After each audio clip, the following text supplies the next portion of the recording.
Feng shui പ്രകാരം നമുക്ക് negative energy, ഇപ്പം നമുക്കറിയാമല്ലോ പോസിറ്റീവ് എനർജി ഉണ്ട്, നെഗറ്റീവ് എനർജി ഉണ്ട്. അപ്പോൾ നമ്മൾ ഇപ്പോൾ പല വീടുകളിൽ അല്ലെങ്കിൽ പല സാഹചര്യങ്ങളിൽ പോകുമ്പോഴത്തേക്ക് പലതരത്തിലുള്ള നെഗറ്റീവായിട്ടുള്ള എനർജികളെയും നമ്മുടെ ശരീരത്തെയോ നമ്മുടെ ഓരയോ ഒക്കെ ബാധിക്കാനായിട്ടുള്ള സാധ്യത വളരെ കൂടുതലാണ്.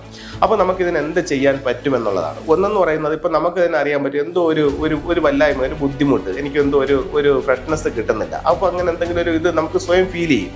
അങ്ങനെയാണെന്നുണ്ടെങ്കിൽ നിങ്ങൾക്ക് കല്ലുപ്പിട്ടുള്ള വെള്ളത്തിൽ കുളിക്കുന്നത് ഈ നെഗറ്റീവ് എനർജി ഒഴിവാവാനും ഓറ ശുദ്ധിയാവാനും നല്ലതാണ്. അത് പിന്നെ നമുക്ക് ഉപയോഗിക്കാവുന്ന ഒരു ടൂൾ എന്ന് പറയുന്നത് ബ്ലാക്ക് ടൊർമാലിൻ എന്ന് പറഞ്ഞിട്ട് ഉള്ളൊരു സ്റ്റോൺസ് ഉപയോഗിക്കാം. ഇതിൻ്റെ തന്നെ സ്റ്റോൺ ഉണ്ട്, ചെറിയ പെൻഡൻറ്റുകളുണ്ട്. അപ്പോൾ ഈ പെൻഡൻറ്റ് നമുക്ക് പ്രോഗ്രാം ചെയ്തിട്ട് ശരീരത്തിൽ ധരിക്കാം. ഇപ്പോൾ ഇത് എങ്ങനെ പ്രോഗ്രാം ചെയ്യുമെന്ന് പറഞ്ഞാൽ, ശക്തമായ രീതിയിൽ ഒരു 50 തവണ നമ്മുടെ കൈ കുടയുക. കൈ കുടഞ്ഞതിന് ശേഷം ഇതിൻ്റെ പെൻഡൻ്റ് എടുത്ത് കയ്യിൽ വെച്ചിട്ട് എന്തെങ്കിലും തരത്തിലുള്ള നെഗറ്റീവ് എനർജി എൻ്റെ ശരീരത്തിലുണ്ടെങ്കിൽ പൂർണ്ണമായും വലിച്ചെടുക്കണമെന്നും എന്നെ ശുദ്ധീകരിക്കണമെന്നും പറഞ്ഞുകൊണ്ട് നമുക്ക് ഇതിൽ ധരിക്കാവുന്നതാണ്.